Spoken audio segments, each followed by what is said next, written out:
चंद्रगुप्त मौर्य के समक्ष बैठकर आचार्य चाणक्य ने गंभीर स्वर में कहा, अगर इस दुनिया में तुम्हें सफल होना है तो चालाक बनना सीखो। अगर तुम चालाक नहीं बनोगे तो लोग तुम्हें पैरों तले कुचल देंगे। इस दुनिया में सीधे सादे और भोले भाले लोगों के लिए कोई जगह नहीं है। यदि तुम भोले बने रहना चाहते हो तो यह मान लो कि सफलता तुम्हारे हाथों से हमेशा के लिए छिन जाएगी। याद रखो, तुम्हें अपने दिमाग का सही इस्तेमाल करना होगा। अब ध्यान से सुनो, यह है सफलता के 10 नियम। रोल नंबर 1, कभी अपनी कमजोरी मत दिखाओ वरना लोग तुम्हारा फायदा उठाएंगे। इस दुनिया में 2 तरह के लोग होते हैं, एक जो शिकार करते हैं और दूसरे जो शिकार बनते हैं। अगर तुमने अपनी कमजोरी लोगों को दिखा दी तो यह मान लो कि तुमने खुद को शिकार बनने के लिए न्योता दे दिया है। लोगों को फर्क नहीं पड़ता कि तुम्हारा दिल कितना साफ है या तुम्हारे इरादे कितने सच्चे हैं। उन्हें बस एक कमजोर व्यक्ति चाहिए जिसे वे अपने स्वार्थ के लिए इस्तेमाल कर सकें। जब तुम अपनी दिक्कतें हर किसी से साझा करोगे तो 90% लोग सिर्फ सुनेंगे लेकिन मदद कोई नहीं करेगा। उल्टा वे तुम्हारी कमजोरी का फायदा उठाने की योजना बनाएंगे। जब आप अपनी भावनाओं, दिक्कतों और परेशानियों को खुलकर दूसरों से साझा करते हैं तो ज्यादातर लोग आपको समझने या मदद करने के बजाय आपकी स्थिति का फायदा उठाने की सोचते हैं। यह एक कटु सत्य है, लेकिन यह दुनिया का स्वाभाविक नियम है। कई बार ऐसा होता है कि आप अपनी किसी बड़ी समस्या को अपने दोस्तों, रिश्तेदारों या सहकर्मियों से साझा करते हैं, यह सोचकर कि वे आपकी मदद करेंगे। लेकिन इसके बजाय वे या तो आपकी परेशानी का मजाक बनाते हैं या आपकी स्थिति का लाभ उठाने लगते हैं। रोल नंबर तो खुद की इज्जत करो वरना दुनिया तुम्हें रद्द कर देगी। अगर तुम खुद की इज्जत नहीं करोगे तो दुनिया भी तुम्हें एक बेकार चीज समझेगी जिसे जब चाहे इस्तेमाल किया जा सकता है और फिर फेंक दिया जाएगा। यह दुनिया केवल उन्हीं को महत्व देती है जो खुद को महत्व देना जानते हैं। अगर तुमने अपनी कीमत खुद कम कर दी तो दुनिया तुम्हें कचरे की तरह किनारे कर देगी। आत्मसम्मान की पहली शर्त यह है कि तुम खुद को वह सम्मान दो जिसके तुम हकदार हो। जब तुम खुद को इज्जत दोगे तभी दुनिया भी तुम्हें इज्जत देगी। आत्मसम्मान क्यों जरूरी है? सोचो, अगर तुम खुद को एक सामान्य पत्थर समझोगे तो लोग तुम्हें यूं ही ठोकर मारकर चले जाएंगे। लेकिन अगर तुम खुद को एक कीमती हीरा मानोगे तो लोग तुम्हें संभाल कर रखेंगे, तुम्हारी कद्र करेंगे। दुनिया का यही नियम है। लोग तुम्हारी वैल्यू उतनी ही समझेंगे जितनी तुम खुद अपनी वैल्यू रखते हो। अगर तुम खुद को कमजोर और कुछ मानोगे तो लोग भी तुम्हें उसी नजर से देखेंगे।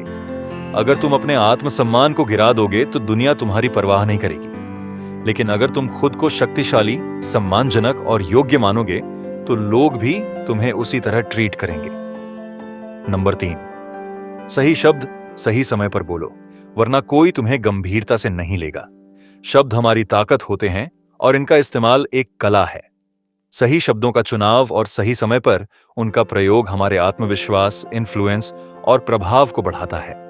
यदि आप बिना सोचे समझे कुछ बोलते हैं तो सामने वाला व्यक्ति आपको हल्के में ले सकता है और आपके शब्दों का कोई प्रभाव नहीं रहेगा।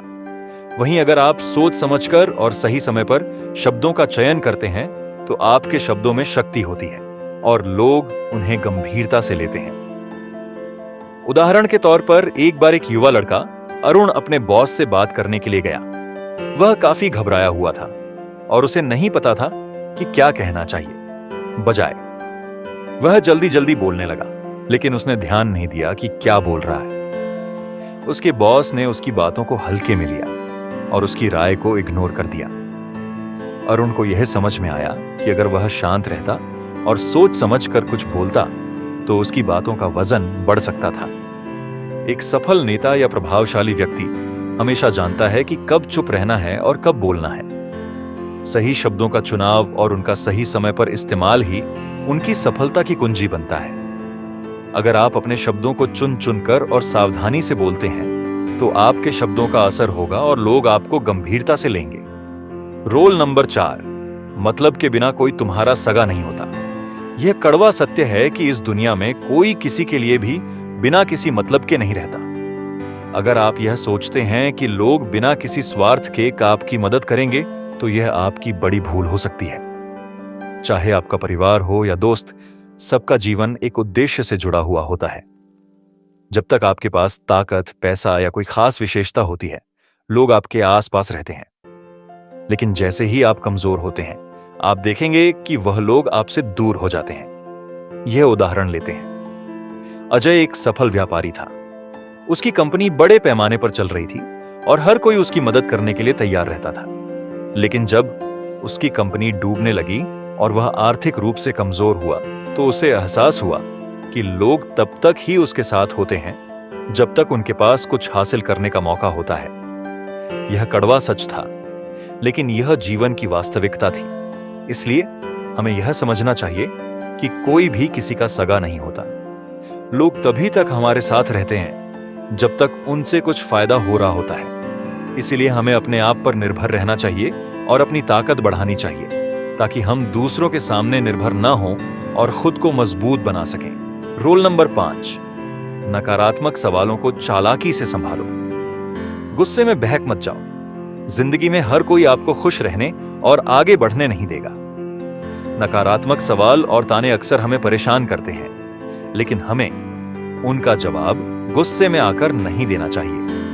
अगर कोई हमें तंग करता है या सवाल पूछता है जिसका उद्देश्य हमें नीचा दिखाना होता है, तो हमें गुस्से में आकर प्रतिक्रिया नहीं देनी चाहिए। एक उदाहरण लेते हैं। राहुल एक सफल व्यापारिक आदमी था, लेकिन उसके सहकर्मी अक्सर उसे ताने मारते थे और उसे नीचा दिखाने की कोशिश करते थे। एक दिन उसके एक सहकर्मी ने उसे ताना मारा और कहा, तुमने जो किया वह असल में कुछ खास नहीं था। तुम्हारी सफलता तो किस्मत का खेल है। अगर राहुल गुस्से में आकर उस पर पलटवार करता, तो वह खुद को ही छोटा साबित करता। लेकिन उसने खुद को शांत रखा और मुस्कुराते हुए जवाब दिया, मैं मानता हूं कि हर किसी के रास्ते अलग होते हैं, लेकिन जो भी रास्ता चुना उसने मुझे यहां तक पहुंचाया। राहुल का यह जवाब न केवल उसे शांत बनाए रखता है, बल्कि उस सहकर्मी को भी एहसास दिलाता है कि उसे गुस्से में आकर बात करने का कोई फायदा नहीं है। इस प्रकार नकारात्मक सवालों का जवाब मुस्कुराते हुए और समझदारी से देना हमें मजबूत और प्रभावशाली बनाता है। इससे यह साबित होता है कि जब भी हमें किसी नकारात्मक टिप्पणी का सामना हो, हमें गुस्से में आकर जवाब देने के बजाय उसे स्मार्ट तरीके से संभालना चाहिए। इससे हमारी मानसिकता कभी बढ़ती है और सामने वाला व्यक्ति दोबारा हमें तंग करने का प्रयास नहीं करता। नंबर 6, धैर्य रखो, नहीं तो विनाश तय है। धैर्य वह गुण है जो किसी भी सफलता की नींव है। जब तक हम धैर्य नहीं रखते, हम खुद को जल्दबाजी के जाल में फंसा सकते हैं, जो हमें नुकसान पहुंचा सकता है। यह जीवन का सबसे बड़ा सत्य है कि सबसे सफल लोग वे होते हैं जो किसी भी निर्णय को जल्दी नहीं लेते, बल्कि सही समय का इंतजार करते हैं। कभी कभी हम अपने लक्ष्य को पाने के लिए इतनी जल्दबाजी करते हैं कि हमें अपने फैसलों की गंभीरता का सही से आकलन नहीं कर पाते। यही वजह है कि कई लोग रास्ते में ही हार मान लेते हैं, क्योंकि उन्होंने धैर्य से काम नहीं लिया। उदाहरण के तौर पर, एक व्यापारी जो बहुत जल्दी पैसे कमाने की चाहत में एक गलत निवेश करता है, वह न केवल अपना पैसा खो देता है, बल्कि उसकी पूरी कंपनी भी नुकसान में चली जाती है। वहीं दूसरी ओर एक और व्यापारी जिसने धैर्य से काम लिया, सही समय का इंतजार किया और धीरे धीरे अपनी कंपनी को सशक्त किया, वह सफलता की ऊंचाइयों तक पहुंचता है। इसलिए हमें धैर्य रखना चाहिए, क्योंकि सही समय पर किया गया कार्य ही हमें वास्तविक सफलता दिलाता है। जब तुम धैर्य रखोगे, तब तुम खुद को और अपने फैसलों को समय की कसौटी पर परख पाओगे और तभी तुम सच्ची सफलता को पा सकोगे। रोल नंबर 7, सोच समझकर बोलो, वरना लोग तुम्हें कमजोर समझेंगे। हमारे शब्द हमारे व्यक्तित्व का आईना होते हैं। जो हम बोलते हैं वह सामने वाले पर गहरा प्रभाव डालता है। अगर हम बिना सोचे समझे कुछ बोलते हैं, तो हमारा आत्मविश्वास कम हो जाता है और लोग हमें कमजोर समझने लगते हैं। यह जरूरी नहीं कि हमें हर समय बोलने की जरूरत हो, लेकिन जब भी हम बोलें, हमें अपने शब्दों को माप तोल कर बोलना चाहिए। एक उदाहरण लेते हैं। एक बार एक नेता अपने समर्थकों के बीच सभा में था। वह बहुत आत्मविश्वासी था, लेकिन जब उसने बिना सोचे समझे कुछ शब्द कहे, तो लोग उसकी बातों का मजाक बनाने लगे। उसकी बातों में कोई गंभीरता नहीं थी और उसकी छवि कमजोर हो गई। लेकिन अगर वह हर शब्द को ध्यान से चुनकर बोलता तो उसका प्रभाव कहीं अधिक मजबूत होता। इसी तरह अगर हम भी बिना सोचे समझे बोलते हैं तो लोग हमारी बातों को हल्के में लेंगे। बड़े नेता और सफल व्यक्ति जानते हैं कि किस समय किस शब्द का उपयोग करना चाहिए। वे हमेशा अपनी बातों को वजनदार बनाते हैं ताकि सामने वाला उन्हें गंभीरता से ले। सोच समझकर बोलने का मतलब यह नहीं है कि हम चुप रहें, बल्कि इसका मतलब यह है कि हम अपने शब्दों को सटीकता से और आत्मविश्वास के साथ कहें। यही तरीका हमें एक प्रभावशाली व्यक्ति बनाता है। अगर तुम्हारी जुबान पर नियंत्रण नहीं है तो यह तुम्हारा सबसे बड़ा दुश्मन बन सकता है, लेकिन अगर तुम इसे नियंत्रित कर सको तो यही जुबान तुम्हारी सबसे बड़ी ताकत बनेगी, जो तुम्हें हर मुश्किल में कामयाबी दिलाएगी। नंबर 8, आंखों में आंखें डालकर बात करो, वरना लोग तुम्हें कमजोर समझेंगे। आत्मविश्वास का सबसे मजबूत संकेत हमारी बॉडी लैंग्वेज होती है और उसमें आंखों का बड़ा रोल है। जब हम किसी से बात करते हैं और उसकी आंखों में आंखें डालकर बात करते हैं तो इससे सामने वाले को यह संदेश जाता है कि हम आत्मविश्वासी हैं। आंखों में आंखें डालकर बात करना एक संकेत है कि हम झूठ नहीं बोल रहे। हम अपनी बातों में सच्चे और ईमानदार हैं और हम किसी से डरते नहीं हैं। यह साधारण सी बात हमें मानसिक मजबूती और आत्मविश्वास का एहसास कराती है।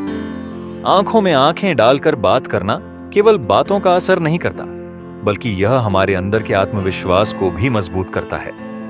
यह दिखाता है कि हम अपने विचारों और भावनाओं के साथ पूरी तरह से सच्चे और ईमानदार हैं। जब आप सामने वाले के चेहरे की ओर देखेंगे तो यह आपको खुद को अधिक सशक्त और सक्षम महसूस करने में मदद करता है।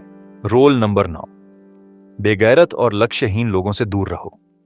हमारा जीवन उन लोगों के साथ ही ढलता है जिनके साथ हम समय बिताते हैं। अगर हम ऐसे लोगों के साथ हैं जो जीवन में कोई दिशा नहीं रखते, जो हमेशा आलोचना करते हैं, जो कभी अपने लक्ष्य पर ध्यान नहीं देते, तो धीरे धीरे हम भी उनकी तरह बन सकते हैं। ऐसे लोगों के आसपास रहना किसी के लिए भी फायदेमंद नहीं है। उनका नकारात्मक प्रभाव हमारे सोचने और काम करने के तरीके को प्रभावित करता है और हम भी उनकी तरह निष्क्रिय हो सकते हैं।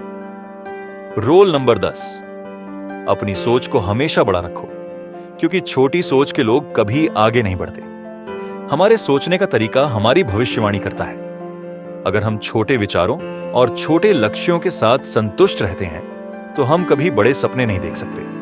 बड़ा सोचने से हमारा आत्मविश्वास भी बढ़ता है और हम नई ऊंचाइयों को छूने के लिए तैयार होते हैं। बड़े विचारों के साथ हम बड़ी योजनाओं और लक्ष्यों को निर्धारित करते हैं और यह लक्ष्य हमें लगातार प्रेरित करते रहते हैं। एक उदाहरण लें। कल्पना करें, एक छोटे से गांव में एक लड़का है जिसका नाम शिव है।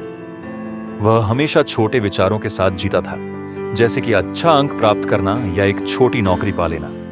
लेकिन एक दिन उसने एक सफल व्यवसायी से मुलाकात की जिसने उसे बताया कि उसने जीवन में सफलता पाने के लिए अपने विचारों को बड़ा रखा है। शिव ने उसकी बातों पर ध्यान दिया और उसने अपने लक्ष्यों को बड़ा किया। वह अब न केवल एक व्यवसाय शुरू करने का सपना देखता है, बल्कि वह इस सपने को पूरा करने के लिए कदम भी उठाता है। शिव की सोच अब बड़ी हो चुकी है और उसने अपने जीवन को पूरी तरह से बदल लिया है। इससे यह साबित होता है कि जो लोग छोटे लक्ष्यों के साथ संतुष्ट रहते हैं वे कभी बड़ा कुछ हासिल नहीं कर सकते, लेकिन जो लोग अपने विचारों को बड़ा रखते हैं और ऊंचे सपने देखते हैं वे हमेशा नए अवसरों की तलाश करते रहते हैं और जीवन में बड़ी सफलता प्राप्त करते हैं।